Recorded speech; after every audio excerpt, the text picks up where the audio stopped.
My legislation would take what started with Salt Lake City, and actually now 11 cities throughout the state of Utah have adopted it, and that is to offer protections against discrimination to people based on their sexual orientation, from protections against discrimination in their housing and at home.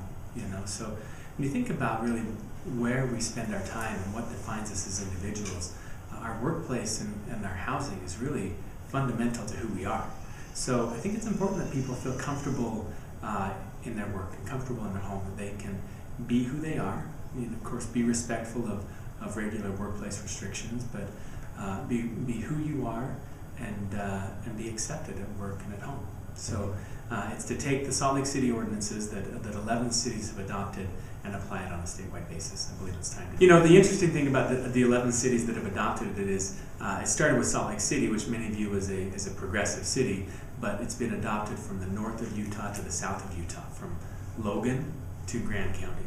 So literally, this isn't something that just progressive cities are adopting, but it's something that has gone throughout Utah.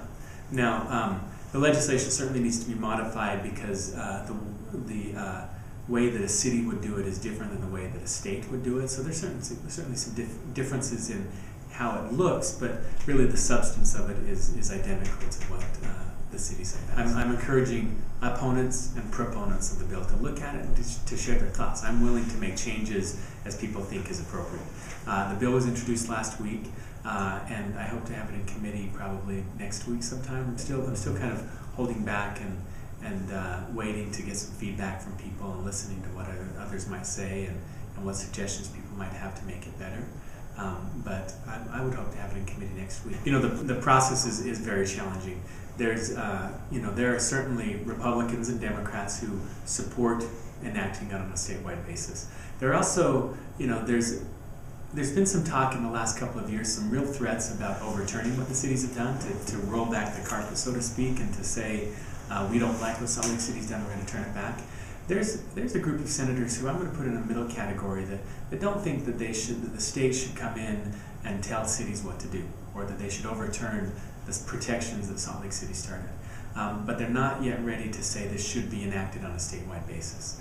So that's the group I'm talking with right now to say, it is something that we should do on a statewide basis. It's important.